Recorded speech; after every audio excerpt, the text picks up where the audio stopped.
What's up, everyone? Welcome to the Danger Zone, new show for 2024 with your boy Ken Moore in the house, back, fresh new look, fresh new show, and we definitely want to get things going on a good note here today. Happy Sunday afternoon, happy daylight savings time to everyone. I know a lot of folks are still out enjoying the sunshine, no matter where you are across the nation, across the world, tuning into the show. But you chose to be here, and I appreciate it. We got a brand new look, brand new show for this year. It's been a year since I've been on doing a live show myself. Of course, I've been a guest on a number of the Tennessee Titans family network, Tennessee Titans Coliseum, Titans Upload Network, Titans in Truth. You guys have seen me there throughout the football season. But very hard for me to do my own show during the football season because, as most of you know, I do college football and college basketball for ESPN, primarily in the Southwestern Athletic Conference. And that keeps me pretty busy during the season. But it's the off season now. So we're here to dive into some content. The show is called The Danger Zone. And just to give you a little bit about it, I will have a co-host this year. Unfortunately, he had a family situation this weekend that won't allow him to be here tonight for the debut, but we do wish him and his family well, and hopefully he can join us on next week, and we'll have more announcements on who that will be later this week. But get into the title of the show, The Danger Zone, just kind of give you an idea of what it's like. It's just what it is. It's going to be guys and teams that are in the danger zone and some that are not in the danger zone. And you guys will help determine who is and who is out of the danger zone as we do the show here tonight and going forward as well. First and foremost, let's take care of some housekeeping duties. If you are new to the show, I know we only had about 400 subscribers last year when I was doing the show. We want to triple that. Hopefully here in the first month or so. So if you're new, if you're old, please hit that subscribe button. Please hit that like button. Please hit that notification bell. And as important, share the show out on your social media platforms for those who may not be familiar with the content so that they can join us here. Hopefully, we hope to have the show each and every Sunday night. The times may fluctuate, as we mentioned, daylight savings time kind of caught me off guard here this week. I forgot about it completely, or I would have pushed the show back an hour. But I know the Titan Upload Network, they will have a show coming on later tonight as well. So we didn't want to bump heads. So I decided to go ahead and keep it here at the 7 o'clock Central Time Zone. We have a lot of discussion. Let's see, my boy Reggie's already in the show. What's up, Reggie, man? Thank you, man. I know you've been a loyal listener and a loyal follower. And I'm glad to be back, my brother. I am glad to be back. So thank you. And make sure you hit that like button and share it out with all of your friends. And what we're going to talk about today, there's a lot going on. And it's going to be very heavy Tennessee Titans content as before. But we are going to broaden the horizon on the show. We will be talking the entire NFL. We will be talking NBA. The playoffs coming up in about 6 weeks. March Madness right around the corner. We had some dynamite women's games this afternoon that we'll touch on a little later in the show as we look forward to the women's tournament, the men's tournament coming up in a couple of weeks. My number one ranked Houston Cougars, I got to give a big shout out to them as they took care of business, won the Big 12 championship yesterday by knocking off Kansas by 30 points, largest Big 12 defeat by Kansas in history. I was at that game yesterday, so shout out to the Houston Cougars on their great performance yesterday. But there was a lot of NFL action that went on this week. There's a lot of NFL action that went down today. So we'll be talking about that as well. And then whatever you guys want to talk about, if there's some, we'll be talking about basketball, baseball, football, the entire sports landscape. As well as some entertainment news. Of course, the Oscars are going on tonight. I didn't see a lot of movies this past year, so I have no comments. I have no idea what's going on with the Oscars tonight, but I'm sure a lot of people are in tune with that. So without further ado, you guys can also follow me on my social media platforms on Facebook and on X at Kmore Sports, and of course, right here as well. So as we mentioned, Danger Zone is where we are. That's the title of the show. So we're going to get right into it, and we're going to talk about what happened in the show here today. What happened in the sports world here today, I should say. First of all, NFL news, Tampa Bay Buccaneers. They've been making headlines today. Earlier this week, they came to agreement with Mike Evans, their star wide receiver. He will return to Tampa Bay. And today, they came to an agreement with the quarterback Baker Mayfield, who was set to hit free agency. NFL free agency officially begins tomorrow. So we're going to talk about the Titans and what's going to go on with them. But Tampa Bay, they've come to agreement with Baker Mayfield, 3-year, $100 million deal, $50 million guaranteed. So he will be there for at least another year with the Buccaneers. I do think, and we'll talk about Derrick Henry in a moment, Tampa Bay could be a dark horse candidate in the running to sign Derrick Henry, and we'll talk about that a little bit later in the show. Also, Kevin Byard, former Titan, former Philadelphia Eagle, he was in the danger zone. Now he's not in the danger zone, as he's come to an agreement reportedly with the Chicago Bears. The Bears, a lot of ex-Titans seem to go to the Bears. Offensive guard Davis went to the Bears last year. Of course, Deontay Foreman, former backup running back, is a member of the Chicago Bears. And now Kevin Byard is headed to Chicago after a disappointing half season with the Philadelphia Eagles last year. Things did not go well for Byard in Philadelphia last year. So now he is in Chicago. So it'll be interesting to see how his career goes. I believe he signed a 2-year deal worth about $15 million. I'm not sure what the guaranteed money is there, but we'll see what happens with Kevin Byard. But now Kevin Byard is out of the danger zone, as he seems to have a new team. Over Chicken in the house. What's up, my man? It has been a long time. It's been a long time since your boy has been in the house, but happy to be back, and I'm glad you guys are tuning in, and I always appreciate the love as you tune into the new show here called The Danger Zone. Some other big news this afternoon in the division. The Jacksonville Jaguars trade for a quarterback. And yes, they have Trevor Lawrence, the golden boy, at quarterback. But they felt the need to have some depth behind him. So what the Jags did today is trade for Mac Jones. They trade for Mac Jones, the former starting quarterback of the New England Patriots. Of course, the Patriots have a new head coach now.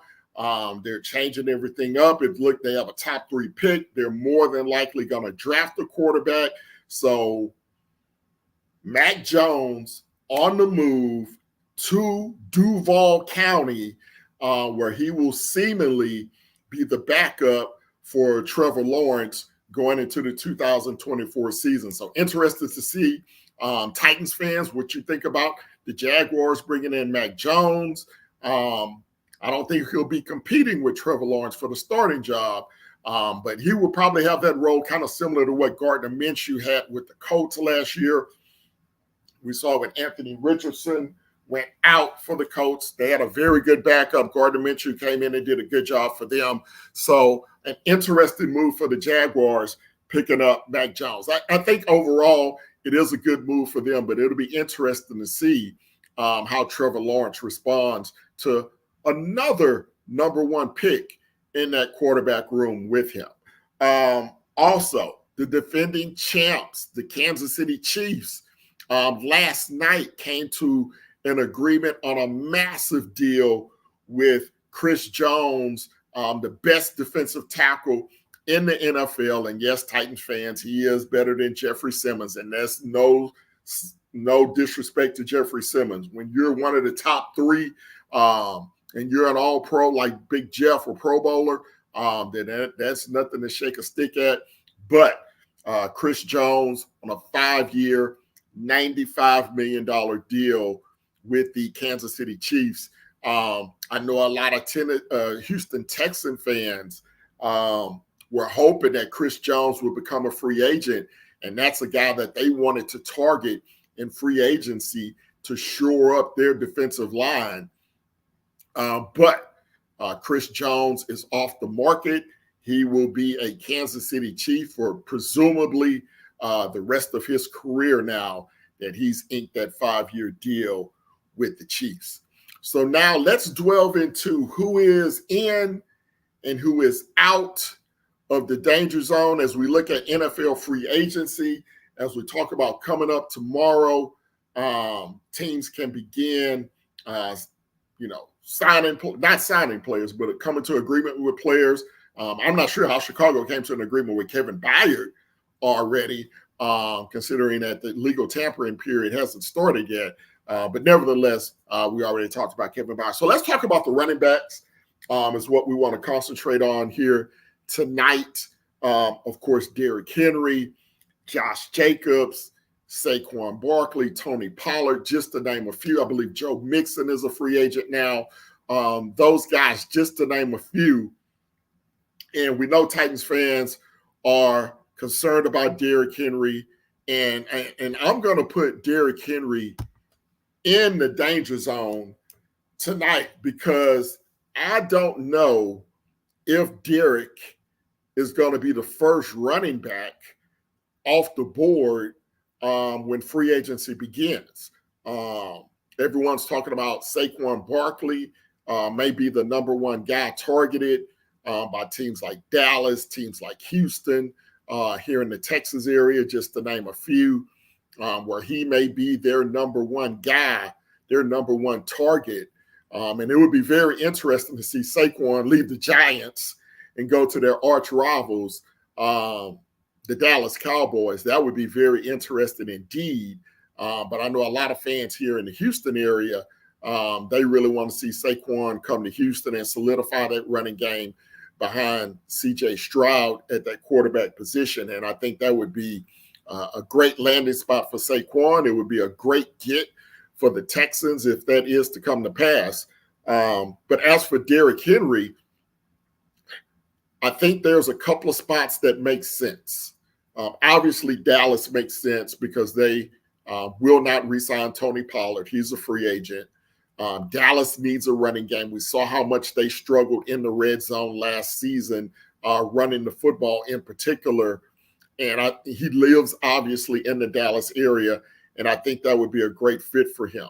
Not saying that the door is completely shut on the Tennessee Titans, but it's pretty close to being shut and locking the door because from all the quotes this week from Derrick, from the quotes from Callahan and Rand Carthon at the Combine a couple of weeks ago, there really does not look like a path for Derrick Henry to return to the Tennessee Titans. So where would you guys like to see Derrick go if he is not in two-tone blue? I know no one wants to see him end up in Houston. No one wants to see him end up with the Ravens. But I think the Ravens are a high possibility along with Dallas.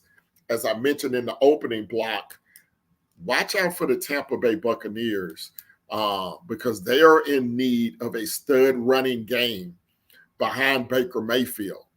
And with Derrick, it's going to be, in my opinion, I don't think the Texans would be an ideal spot for Derrick Henry because they want to throw the football with C.J. Stroud. They want C.J. Stroud to be the hub of that offense and that passing game.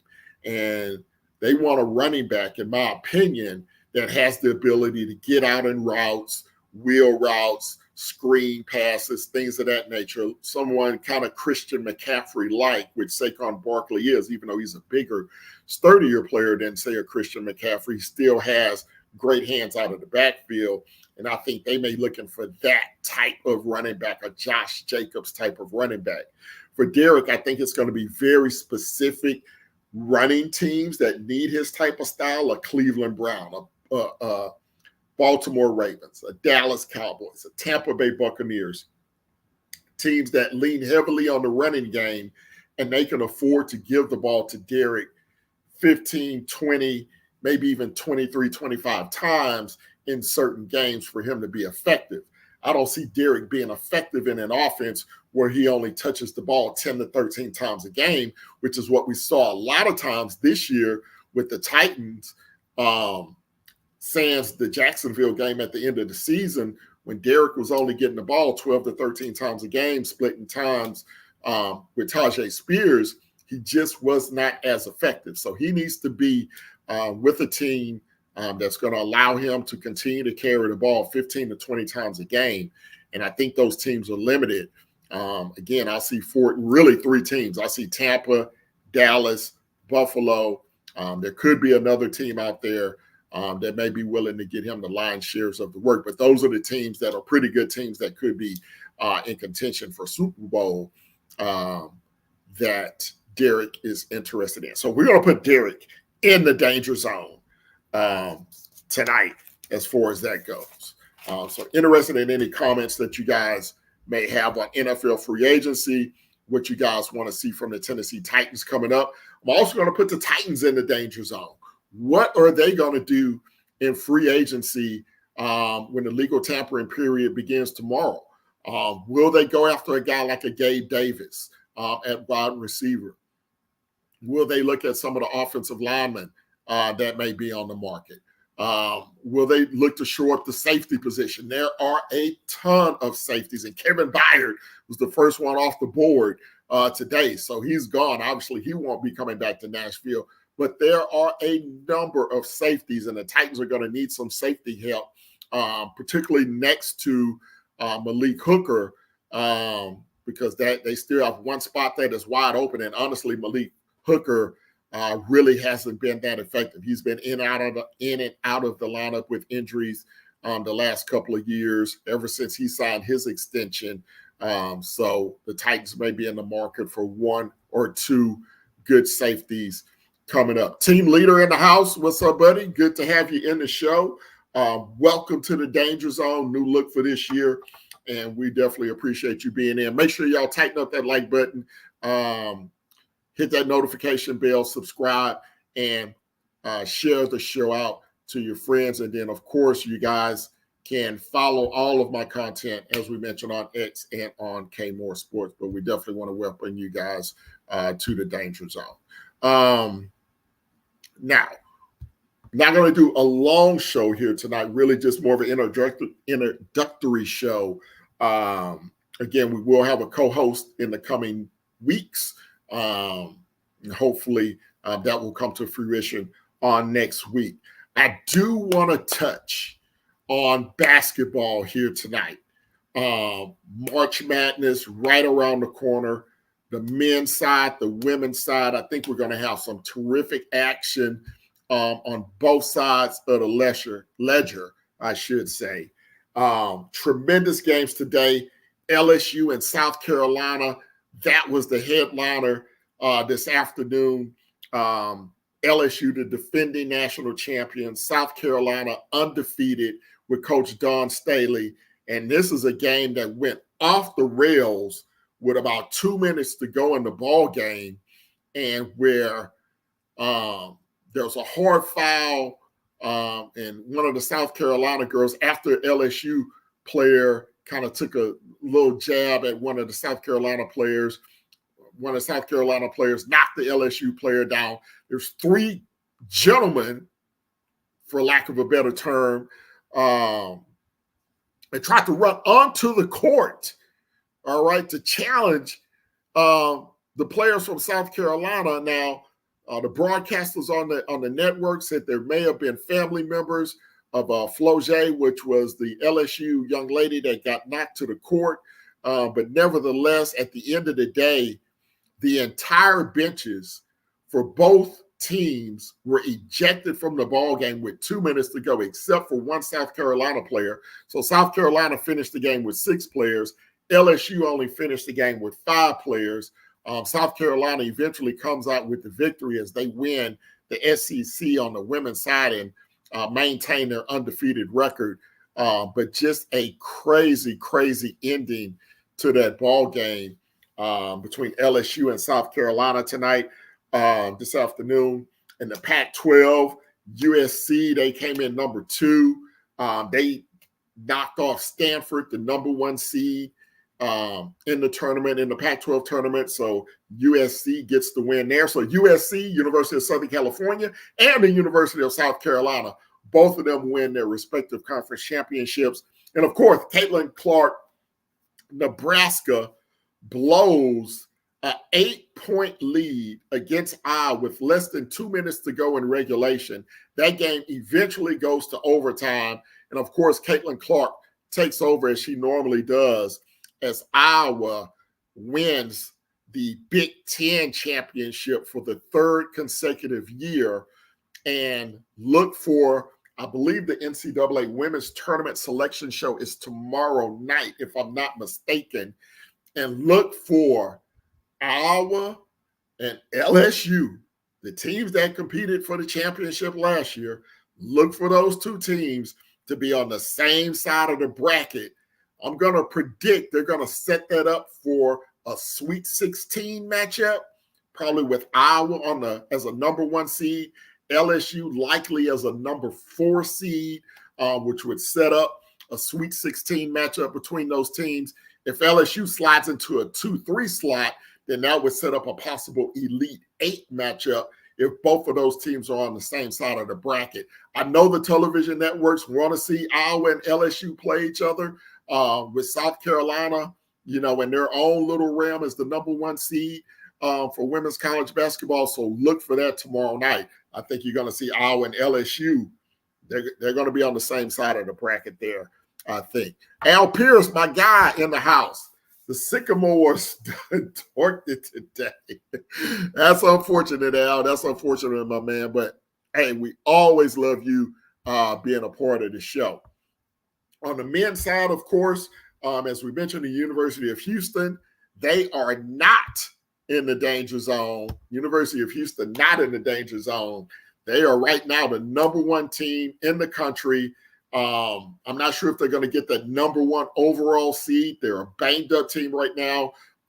They've lost 2 players to season-ending injuries that could be critical when it comes to the NCAA tournament.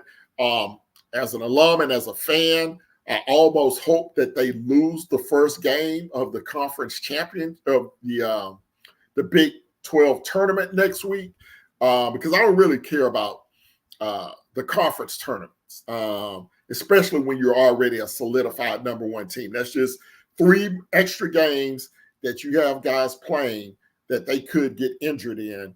And I would rather them just go in, put up a good showing, and maybe lose that first game and not have to play those 2 additional games so that they can get some rest before the NCAA tournament. The Cougars went in as the number 2 overall seed, as the number 1 seed last year. Alabama was the number 1 overall seed, and neither one of those teams made the Final Four. So I would be very much okay with the Cougars losing their first game in the tournament next week. They've accomplished their goal. They went through the Big 12. A lot of teams, a lot of pundits said, when they were winning the AAC, that they couldn't compete if they were in a real conference. Well, they were in a real conference, the best conference in America, and they dominated, going undefeated at home and blowing out the Kansas Jayhawks by 30 points yesterday, which I believe was the biggest loss in Big 12 history by the Kansas Jayhawks. So the Cougars definitely not in the danger zone. So like I said, guys, not a lot content here tonight. I just kind of wanted to reintroduce myself, reintroduce you guys to the show. The Danger Zone, we'll try to come on every Sunday night. We'll recap what's going on in the sports world. heavy concentration, obviously, on the NFL free agency. We'll see what happens this week. If something crazy happens this week, we may pop on and go live. So make sure you hit that notification bell, hit that subscribe button, hit that like button. Let everybody know your boy Ken Moore is back. Also, during the season, what we're going to have this spring is, as we get closer to college football, getting into spring practice, we're going to try to have a lot of coaches from the Southwestern Athletic Conference come on, talk to us a little bit about what's going on with their particular programs. There's a lot of ex-Titans and ex-Oilers that are coaching in some of these conferences. Obviously, Eddie George at Tennessee State University, and then the SWAC. Texas Southern just hired Chris Dishman, former Houston Oiler. Of course, at Prairie View A&M, they have Bubba McDowell, former Houston Oiler. Alabama State has Eddie Robinson Jr., former Houston Oiler and Tennessee Titan. So those three coaches, along with Eddie George, so you got four coaches in Black college football that are coaching head coaches in the college ranks. So we definitely want to try to get those guys on at some point this spring to talk about not only their programs, but the state of the Titans going forward, and what can we expect from Will Levis and Brian Callahan and Rand Carthon as we get into this free agency period and also into the NFL draft. And we'll talk about it. We'll talk about it and see where we go from here. But again, just a short, sweet show here tonight, guys, to let you know I'm back. The name of the show is The Danger Zone. I may be popping up later tonight on the Titan Upload show. I'm not sure yet what time they're going to get started and all of that. So we'll see if that works out. But make sure you guys, once you leave here, flip over to the Titan Upload Network. They're going to have a show tonight, and I may be popping in there as well. But thank you guys for tuning in. Short notice here this week. But as always, we appreciate you guys, and keep it loose. Be safe out there, and stay out of the danger zone. We'll see you guys next time. Have a good night.